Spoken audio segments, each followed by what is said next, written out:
Shalom adik-adik, kelas tengah, kelas besar, selamat pagi semuanya. Apa kabarnya? Sehat selalu kan? Nah, kita bertemu lagi dengan Kak Ana. Adik-adik, tadi sudah apa? Memuji nama Tuhan ya. Sekarang kita mau mendengarkan firman Tuhan. Jangan lupa adik-adik, Alkitabnya ya disiapkan ya. Kita mau belajar dari firman Tuhan. Jangan lupa adik-adik, Alkitabnya disiapkan. Sudah siap semua? Sudah duduk yang manis? Sekarang kita mau lipat tangan, tutup mata, mari kita mau berdoa. Oke? Tuhan Yesus, terima kasih. Tuhan begitu baik bagi kehidupan kami. Terima kasih Tuhan untuk kesehatan yang Tuhan berikan kepada kami. Sekarang kami Tuhan mau mendengarkan firman-Mu. Kami mau belajar dari firman-Mu. Terima kasih Tuhan. Kami sudah memuji, membesarkan nama-Mu. Pimpin kami Tuhan supaya kami makin lebih lagi mengasihi Engkau. Dalam nama Tuhan Yesus kami berdoa. Amin. Adik-adik, sekarang Kak Ana mau tanya nih, siapa yang pernah sakit mata? Kak Ana sih pernah ya sakit mata ya. Enak gak adik-adik sakit mata? Nggak enak. Aduh, mata kita gatel. Terus dia begitu suka keluar kayak tai mata ya. Kita bilangnya belekan. Aduh, kok kita tambah kucek-kucek, mata kita jadi merah, bengkak. Pasti adik-adik pernah merasakan semuanya. Karena pikir pasti pernah merasakan sakit mata. Bener-bener gak enak ya. Apalagi kalau kita keluar, kena sinar matahari. Waduh, mata kita tambah merah, tambah gak enak. Mau baca gak enak. Mau main game juga pasti gak enak ya adik-adik ya. Karena mata kita bener-bener sakit, gatel, bener-bener. Dan kita harus obati dengan obat tetes mata supaya mata kita tidak tambah merah, tidak tambah bengkak, supaya cepat sembuh ya adik-adik. Jadi kalau kita pernah merasakan yang namanya sakit mata, pasti kita tidak mau lagi. Aduh, jangan lagi deh, sakit mata saya nggak bisa ngapa-ngapain, nggak bisa baca, apa lebih-lebih saya nggak bisa main game ya adik-adik ya. Nah, sekarang kita mau mendengar cerita firman Tuhan. Tuh perjalanan Tuhan Yesus ke Palestina, khususnya di kota Yeriko. Di kota Yeriko itu banyak sekali orang yang sakit mata karena udara di sana panas sekali ya. Jadinya banyak orang yang sakit mata, akhirnya bisa ada yang menjadi banyak yang buta, ada yang menjadi buta. Di sini kita mau mendengar cerita tentang Bartimeus yang disembuhkan oleh Tuhan Yesus. Sebelumnya kita mau melihat dulu ya perjalanan Tuhan Yesus. Kita mau lihat petanya, sejarahnya, oke? Nah adik-adik, kita masih mempelajari ya, masih melihat, masih mendengar cerita tentang perjalanan Tuhan Yesus. Sekarang Tuhan Yesus berada di kota Yeriko ya. Adik-adik, Tuhan Yesus berada di kota Yeriko. Dan kita akan mendengar bagaimana Tuhan Yesus menyembuhkan seorang yang buta, yaitu yang bernama Bartimeus. Bartimeus itu ya anak Timeus, yaitu tinggal di kota Yeriko. Kota Yeriko itu disebut kota pohon korma. Kota itu adalah kota yang pertama yang direbut oleh orang-orang Israel tak kala mereka masuk ke tanah Kanaan di bawah pimpinan Yosua. Seperti Tuhan Yesus dalam perjalanannya ke salah satu keagamaan di Yerusalem, biasanya menempuh daerah timur Yordan ya. Menempuh daerah timur Yordan dan mereka mampir di kota Yeriko. Di kota Yeriko itu Bartimeus hidup sebagai pengemis yang buta. Kenapa kebutaannya? Adalah karena di daerah sana, di daerah Palestina itu banyak debu yang berterbangan oleh angin yang panas dan sinar matahari yang menyengat serta menyilaukan mata. Sakit mata yang menular juga sering terjadi dan dapat menyebabkan kebutaan. Adik-adik, setelah kita tadi melihat peta, di kota Yeriko itu ada seorang bapak ya. Dia buta sejak kecil. Entah kenapa dia buta, pokoknya di daerah Palestina itu yang tadi Kak Ana sudah cerita ya. Daerahnya panas sekali sehingga banyak orang yang sakit mata. Dan Bartimeus itu dari kecil, dia waktu itu kecil sebenarnya dia belum buta, terus dia sakit mata, tapi nggak sembuh-sembuh, akhirnya dia buta. Waktu dia kecil dia masih dirawat sama orang tuanya, tapi setelah dia dewasa, dia dibiarkan sehingga dia menjadi pengemis. Dia hidupnya meminta-minta karena dia buta, tidak bisa melihat, tidak dapat melakukan apa-apa, sehingga dia hanya meminta-minta ya hidupnya. Nah, Bartimeus juga kadang sedih, kenapa ya saya bisa jadi buta, saya jadi menyusahkan orang, terus saya hidupnya hanya meminta belas kasihan kepada orang. Pada suatu hari Bartimeus walaupun dia buta, tapi dia kupingnya mendengar. Dia mendengar bahwa Tuhan Yesus datang ke kota itu. Karena Bartimeus mendengar, ih ada Tuhan loh, ada Tuhan Yesus. Tuhan Yesus itu seorang yang baik hati, dia bisa menyembuhkan, dia mau menolong siapa saja. Bartimeus langsung percaya ya, dia yakin Tuhan Yesus pasti menolong dia. Dia mau sembuh, karena sampai segi tua ini dia masih tetap buta, dia mau sembuh ya.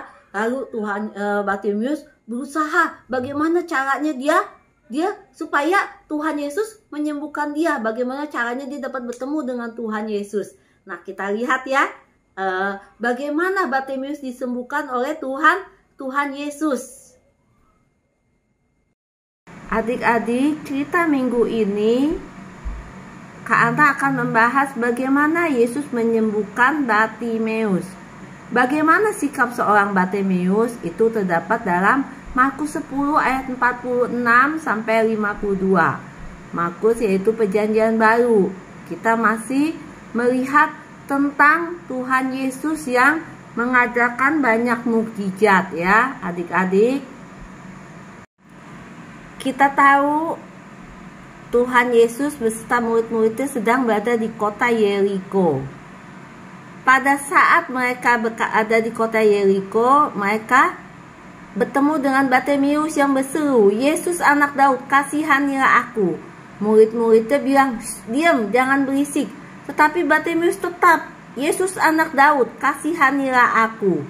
Yesus heran, siapa itu yang berbicara kepadanya? Murid-muridnya bilang, "Diam." Tetapi Bartimeus terus berseru karena dia tahu Tuhan Yesus dapat menyembuhkan dia. Dia terus berseru, "Yesus anak Daud, kasihanilah aku." Walaupun dia disuruh diam karena Bartimeus mau minta disembuhkan oleh Tuhan. Yesus menghampiri Bartimeus lalu bertanya, "Apa yang kau kehendaki supaya aku perbuat bagimu?" Bartimeus bilang, "Rabuni, supaya aku dapat melihat." Lalu Tuhan Yesus melihat iman dari seorang Bartimeus. Dia tidak meminta kekayaan, jabatan, kekuasaan. Dia hanya minta dapat melihat. Walaupun dia tahu Tuhan Yesus dapat melakukan apa saja, tidak hanya dapat menyembuhkan dia. Tuhan Yesus melihat iman dari Bartimeus. "Pergilah, imanmu telah menyelamatkan engkau." Lalu setelah Tuhan Yesus berbicara begitu, Bartimeus langsung dapat melihat karena iman Bartimeus telah menyelamatkan Bartimeus. Bartimeus disembuhkan karena dia mempunyai iman, dia percaya hanya Tuhan Yesus yang dapat menyembuhkan. Lalu Bartimeus mengikuti Tuhan. Dia mengikuti Tuhan kemanapun Tuhan pergi memberitakan Injil.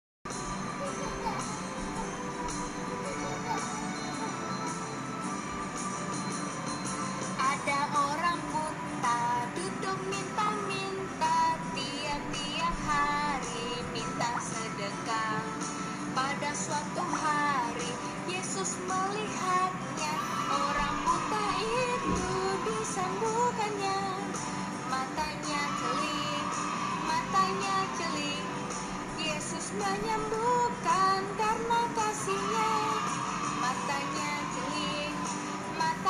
celing, Yesus menyembuhkan karena kasih-Nya. Nah, adik-adik, dari cerita ini kita tahu ya bahwa kita terus harus mempunyai iman seperti Bartimeus yang bertekun. Bartimeus percaya Tuhan Yesus dapat menyembuhkan walaupun dia menunggu lama ya. Dan kita pun juga belajar seperti adik-adik ya, kita berterima kasih sama Tuhan karena kita punya mata yang dapat melihat.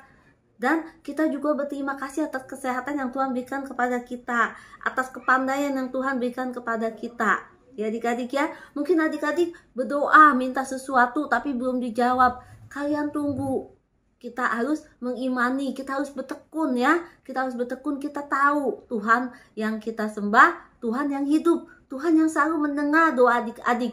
Adik-adik minta apa, Tuhan dengar. Tapi kadang jawabannya harus tunggu ya. Kita harus sabar, seperti Bartimius, dia buta dari kecil.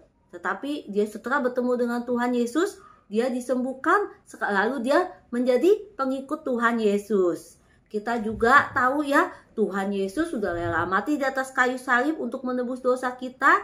Dan kita juga harus dengar-dengaran. Harus, kalau kita punya sesuatu, kita harus berdoa, kita minta walaupun belum dijawab, tapi kita menaruh harapan Tuhan tahu yang terbaik buat adik-adik dan Kak Anah ya. Jadinya jangan kita ragu. Kita percaya bahwa Tuhan selalu menolong kita. Sekarang kita mau buka Alkitab kita mau buka ayat hafalan kita yang terdapat di dalam Yesaya. Yesaya itu ada di Perjanjian Lama ya adik-adik ya. Yesaya 49 ayat 23c. Coba dibuka Alkitabnya ya. Yesaya 49 ayat 23c. Gampang ini yang C doang, karena kasih yang pendek biar kalian bisa hafal. Ya, isinya yaitu orang-orang yang menanti-nantikan aku tidak akan mendapat malu. Maksudnya menanti-nantikan Tuhan ya. Isinya aja Yesaya 49 ayat 23c. Bunyinya orang-orang yang menanti-nantikan aku. Aku itu Tuhan Yesus ya. Orang-orang yang menanti-nantikan aku tidak akan mendapat malu. Kita menanti-nantikan Tuhan, kita tidak akan mendapat malu karena Tuhan kita Tuhan yang hidup. Oke, kita hafal sama-sama ya.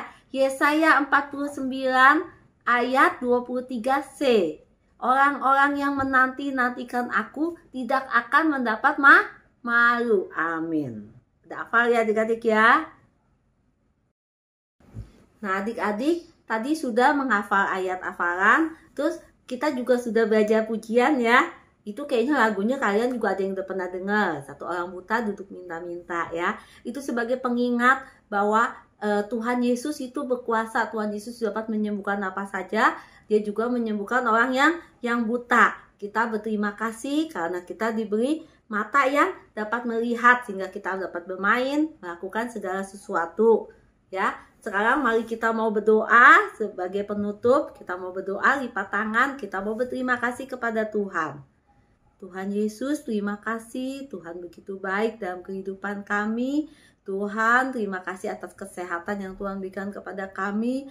Mata yang dapat melihat dengan jelas. Tuhan, kami juga bersyukur. Tuhan memberkati kedua orang tua kami. Tuhan mencukupkan segala kebutuhan kami. Tuhan, kami juga berdoa untuk bangsa dan negara kami.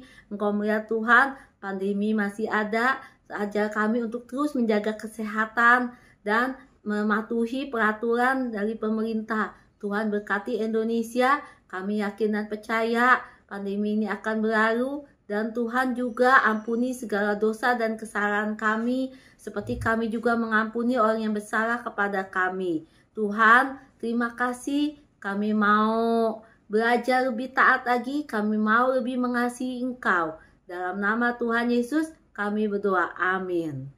Shalom adik-adik, sampai jumpa lagi minggu depan. Terima kasih.